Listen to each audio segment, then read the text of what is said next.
Hi guys and welcome back to my channel. So today I'm doing a kind of mixed video. I'm going to be doing my season 6 finale review along with talking about what storylines I think are going to carry over to season 7, what's going to be happening with those storylines. I'm really excited to talk about these individual storylines. So I'm going to talk about each one on its own, and then I'm going to kind of say what I think is going to happen in season 7, how it's going to carry over, what's in store for these characters. Okay, so let's just jump right in. If you do like this video, give it a thumbs up and subscribe. And as always, if you have any questions, comments, requests, or you want to discuss theories with me, do comment below and I will get back to you. Okay, so the last episode. Wow. I mean, it was amazing. I don't think it was better than Battle of the Bastards. It was one of the greatest episodes of television that I have ever seen from any series. It was just sensational. So I kind of think that even though the season finale was so good, I still think that my favourite episode will always be episode 9. But yeah, it was amazing. It was shocking, and it was kind of, the compositions were fantastic, the actors did a great job, all of these storylines kind of moving on to the next phase. It was really good, and yeah, I was really surprised that it actually shocked me, because this season a lot of stuff has been getting figured out before it aired. So a lot of people were saying, oh, it looks like through foreshadowing and this and that this is going to happen next, and 9 times out of 10 stuff was discovered before it happened. But I think it was quite amazing the way they managed to shock me, like Marjorie's death, Tommen's death, all these So yeah, but let's just jump right in with these different storylines, and I'm going to start off by talking about Cersei. So obviously they opened the show with Cersei and Marjorie and Tommen getting ready to go to the Sept of Baelor for this trial. Now, first of all, the music at this point was absolutely amazing. I mean, a lot of us, because I was sat around with a group of friends watching this, and we were all sat there going, is the volume been turned down, you know, like, what's going on, is there an error? But it was just so eerie that it was wonderful. It created this great tension. A lot of people have been predicting that this Mad Queen thing would come to light. I spoke about it in a video about a week ago. So it has been predicted, but I honestly thought it would be kind of her burning everyone, not just the Sept of Baelor. But it was amazingly set up, you know, it was very well done, with kind of Marjorie fighting to get out, and the Sparrow's, like, last look before he went up, as in, like, oh god, he realised. You know, Lancel attempting to be the hero. It's Lancel, so let's be real, he was never going to save the place. But it was just wonderful. I thought it was very well done, very cinematic. You know, when Robert Strong stopped Tommen, I immediately knew that something was going to happen. The second Tommen wasn't allowed to go, I knew something was going down. And it was wonderful. And then Cersei crowned as queen at the end. I mean, she's kind of become this character that people used to root for, and now she's garnered a lot of hatred. And I'm really interested to see where they go with her character in season 7. I think that in season 7 she's not going to have an easy ride. I think it's going to be very difficult for her. She, you know, has a lot of armies around her who want to take her down. She's not in the best advantageous position, but at the same time she does have some advantages. You know, she is in King's Landing with these huge high walls that people are going to have to siege on. You know, she now has terrified the people of King's Landing, and I doubt that they're going to go against her. She has the Lannisters, she has the Gold Cloaks, you know, she has Qyburn, who does have this spy network and who's always been able to kind of work things in her favour. She still has Sir Robert Strong. So I think that she's not completely fucked as everyone thinks she is. I think she does have some ways to kind of work, and I'm really interested to see her as queen, because I'm interested to see if she just tries to bring peace or if she goes on the full offensive. Imagining Cersei, she will just be really going on the offense.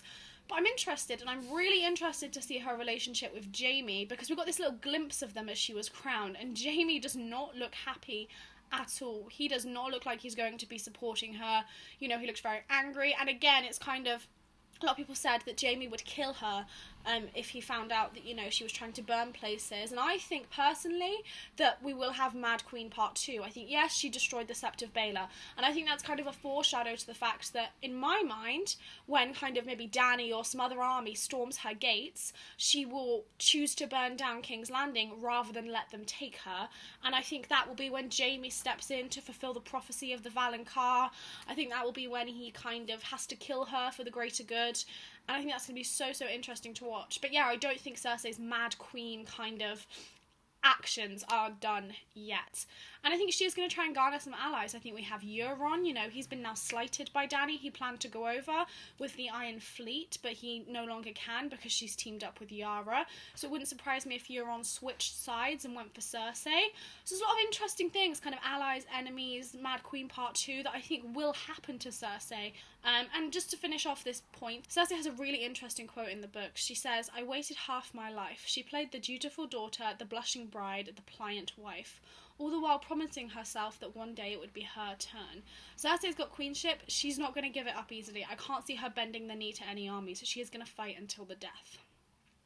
Okay, so second storyline, this is about Sam. Now, Sam in the finale kind of, for me, seemed like a bit of comic relief, you know? He kind of had a bit of joking with the Maester. It gave everyone a little bit of a break after that massacre at the Septive Vela, and it was kind of a little bit of a chilled out moment. However, I think there's more to it. You know, when he arrives at the Citadel with the Valyrian steel sword with Gilly and younger Sam, when we see the white ravens flowing out to say that winter has come, and then the key thing for me was that it wasn't just introducing Sam as a Maester. We get this huge shot of this library, and we kind of get to see that he will be studying here.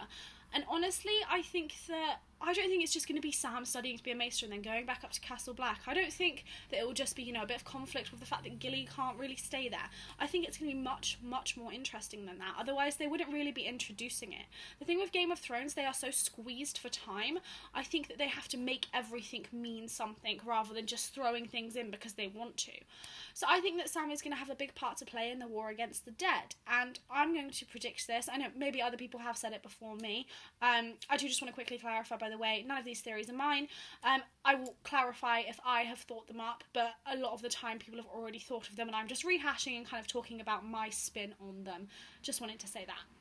But yeah, I think that I think he's going to have a big part to play, and I think he's going to do one of two things.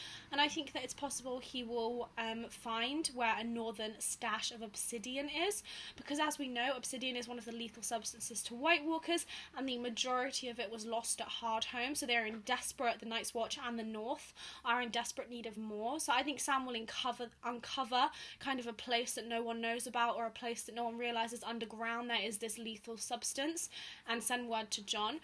Or, I think, this is a little bit out there, I think that Sam will find out how to recreate Valyrian steel. I mean, Valyrian steel has been this huge thing in the books about how, you know, it's so rare and how it's such a shame that the way to create it has been lost in the Doom of Valyria. And also, I think they included it as a lethal substance towards the White Walkers for a reason, you know? And I think that Sam is going to come across the way that it can be created. He's going to kind of figure it out. He's very intelligent. And I think that also speaks to the fact that he stole Heartsbane, the house Tarly's sword. I think that was there for a reason. He didn't just steal it to, you know, yes, he stole it to say fuck you to his father, but I think it's kind of foreshadowing that maybe Sam will uncover this method again. And I think that'd be really, really interesting to see him, you know, kind of make this massive breakthrough. I think it'd be great. Okay, next point, we have Jon. So Jon has been declared king in the North, and we finally saw the Tower of Joy. Honestly, I was so pleased when they showed us that, because, you know, even though we knew it was coming, it's so nice to have that confirmation of something that you've been wondering about for so long. It was so satisfying. But I think Jon has got a bumpy ride ahead. You know, he said himself they've got enemies everywhere, and Jon is going to struggle. He needs to become a leader, you know. At the moment, he's not a leader. He was never trained to be a leader. Robb was trained to be the Lord of Winterfell, not him. He needs to learn how to become diplomatic. He needs to learn who to fight, when to fight them, why. You know, he needs to kind of figure out all of these things that he is just now learning. And I think with Sansa by his side, he will be able to navigate these kind of treacherous waters, but he is going to have issues. Not just the army of the dead, who I'm saying I don't think the White Walkers are going to make their big move until season 8. I think season 7 will be focused on Dany coming over and the war in Westeros, and then I think they will end it all with season 8, the war against the dead. So I think that, yeah, Jon will be supported by Sansa, but he's going to have big issues within Westeros. You know, once Cersei gets kind of word that Sansa's up north with him, she is going to kind of want to take her out. You know, he's going to have issues with the Iron Islands, which were just a step away, and Euron, who is rallying a cry for war. He's going to have issues possibly with infighting in the north between wildlings and northern lords. Even though they've all called him king in the north, we know there is this deep animosity between wildlings and the northern lords. And I think he's going to have big issues. I think he's going to have really big issues with Littlefinger. You know, you saw Littlefinger's dissatisfied face as everyone called him king in the north, and he didn't chant. We saw Sansa Sansa's face kind of drop when she saw the look Littlefinger was giving Jon, because she knows he's such a threat. And Littlefinger isn't the kind just to turn around and stab Jon. That's not who he is. He is the kind of person who will be devious and who will kind of find out stuff and will kind of, you know, be really, really dangerous. And I think that Littlefinger is probably Jon's biggest threat at this point. Littlefinger is not gonna, you know, he came in, he saved the North, he took a big risk declaring for House Stark and marching the Knights of the Vale in. I don't think he did that to be nice. He did it because he wants the Northern Lords' support. He wants the Northern Lords on his side. And I think that Jon is in the way of that, and he's gonna have to find a way to get rid of Jon, either by killing him or in another way. But I will again talk about Littlefinger a little bit more in a minute. So then we have two more Starks to briefly touch on. We got a flash of Bran in the finale just to tell us, look, he's made it to the Wall. Benjen is gone, he's still with Mira. And Bran saying, I am the three-eyed raven now, was quite a big deal. He's kind of accepted the fact that this is now his role and this is what he has to do. And then, of course, Bran was mainly put in the finale so he could walk into the Weirwood Tree and show us the Tower of Joy. So now Bran knows. I think in season 7 he's going to try and find a way to kind of get to Jon. And Bran showing up as well gave us a glimpse at why the White Walkers haven't marched yet. Benjen told us, look, it's not just because the Wall's this great structure, it is because of the magic. And I do have a White Walker theory video which explains all of this in more detail. I will link it below. But I think it's really important that Benjen mentioned that. It was kind of telling people, you know, look, this is why they haven't marched yet, because of this structure and this big, big issue, the fact that it's imbued with magic. And I think that Benjen alluding to that is kind of next season the White Walkers are going to find a way around it. I mean, they have to. They're going to march south. They need to get rid of this big obstacle, and I think it's going to be either through the Horn of Joramun or through the fact that Bran's been marked by the Night's King, and if Bran crosses, the Night's King may be able to cross. And I think maybe Bran won't find that out and just through ignorance will lead the Night's King through, or he will find out and face a really tough decision. I think in season 7 their priority will be getting south, getting past the Wall, and then season 8 I think will be the big White Walker war with the people of Westeros. Okay, and then Arya came back to the twins to kill Walder Frey. The second that woman started glancing over constantly at Jaime, I literally turned to one of my friends and said, look, that's Arya. I said, there's no way that this would be included. Again, I think it's really important to kind of say that D&D and George R. R. Martin, everything has a meaning. And I think the issue here is that, yes, it was very satisfying to see Arya cut Walder Frey's throat, but at the same time, she is now a murderer. I mean, you may not like Walder Frey, not many people do, but she is now a murderer. She has killed people, and that changes people. It really, really does. And in my opinion, I don't think Arya belongs in Westeros anymore. I don't think it's her home. She's been away from there for so long. She's a completely different person to who she was when she lived there. And I think that Arya is not going to be okay in Westeros. I think she's kind of going to try and go back to Winterfell, and she's going to really struggle just to be someone kind of living in Winterfell. I mean, she's not really going to have much of a say in anything. She's too young. She's not the heir to Winterfell by any means. I think that Arya is really going to struggle. And I think that, in my opinion, what I think is going to happen and what I hope happens is that Arya thinks, you know what, no, my place is with the Faceless Men. She has now learnt to be this faceless assassin. We've seen that she's good at it. And I think that Arya is going to soon realise she wants to be with the Faceless Men. That's where she belongs, in my opinion. And I'd love to see her go back there next season. Okay, and then we have Littlefinger. So Littlefinger, his storyline has always been really interesting to me, and he is one of my favourite characters. And I think that he is going to get even more shady. As I said before, you know, there's this big issue, kind of Littlefinger really needs the North. You know, if he wants this bid for the Iron Throne, he can't just do it with the Eyrie. He needs more kind of kingdoms and more houses and lords to back him. Now, I was really pleased to see the Littlefinger Sansa scene, because Littlefinger finally admitted what he wanted. It's always been alluded to, you know, Varys saying he'd burn down the world to be king of the ashes, you know, all of these moves he's made, coming from kind of a common boy to one of the high lords of the kingdom. But I do think that it was very interesting to hear him finally say his picture in life, what he wants is him sitting on the Iron Throne with Sansa by his side. And he's going to do all he can to make that a reality, you know. He said he is very devious, he has control of the Vale, and he is going to find a way to control the North. I'm not really sure how he'll do it, to be honest with you. Maybe he'll get Jon out of the way. I don't think he'll kill Jon. That's something I'm going to say I don't think is going to happen, because I think in his own way, Littlefinger loves Sansa, and he would never kill another member of her family to get to her. But I think he's going to find a way to get rid of Jon, possibly by telling him his heritage, because I think if anyone, bar Bran and Howland Reed, would know who Jon's parents are, it would be Varys and Littlefinger. If anyone knows, it's going to be those two. But I think that maybe Littlefinger will use that if he does know it and say, look, this is, and Jon will kind of have a crisis about who his parentage is and whether he can lead the North since he's not Ned Stark's son. Or I think maybe Littlefinger will bring the Night's Watch into it. I don't know. I think Littlefinger will find a way to kind of get his influence over the North. He might try and marry Sansa to kind of take control, even if Sansa doesn't want him. I think people underestimate how much Littlefinger influenced Sansa, because everyone keeps saying, oh, I hope she kills him. But he taught her to play the game, you know. Yes, he didn't treat her very well. Yes, he sold her to the Boltons. But I think that, you know, people don't realise, I think it's explained better in the books, that he really influenced her.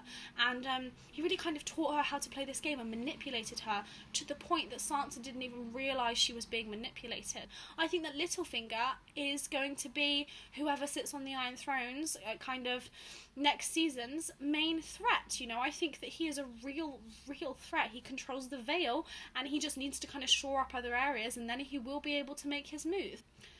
Okay, so last storyline. So this is about Dany. Now, Dany is finally coming back to Westeros, and honestly, I have kind of got bored of Dany's storyline. I've kind of switched off from it, and then this season it really made me pay attention to her again, you know, because she's finally rallying for what she has always wanted, and I think it's quite amazing what she has managed to achieve. You know, yes, I think that she does have a lot given to her rather than fighting for it, which is why a lot of people really don't like her, but I think that she has suffered, she has faced problems, and I think that she is going to face her biggest problems yet. You know, Dany is going over, she's got the dragons, the Unsullied, she's got the Dothraki, she's got kind of allied with the Tyrells and Dorne. So yes, it seems like it's going to be an easy sale. Go in, kill Cersei, take it, fight White Walkers, job done, Dany's the queen.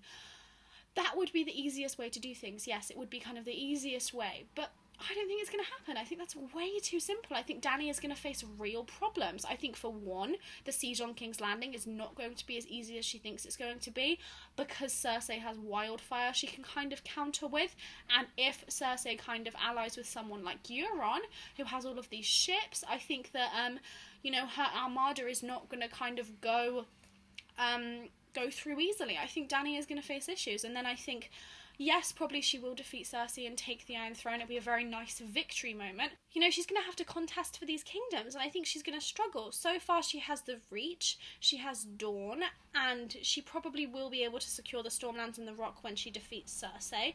But she still has 3 kingdoms that aren't at all within her grasp. You know, there's the North, the Vale, and the Riverlands. And at the moment, these are kind of all controlled by the same people. I mean, yes, the Riverlands may be controlled by the Lannisters after Walder Frey's death. So let's say she could possibly secure that through defeating Cersei.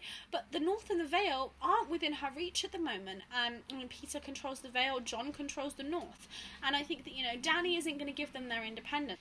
I think she's going to face some real issues in taking the North and the Eyrie, and I think it's no coincidence that the writers have done it so, that the 2 kingdoms she really doesn't have a hold on are the 2 hardest to take. You know, the Eyrie, the Vale with all the mountains and kind of very hard to pass and get in through the bloody gates, and then there is kind of the North, which is so big, bigger than the other 6 kingdoms combined, so wild. The Northern Lords do not like to be kind of following anyone but a Northerner.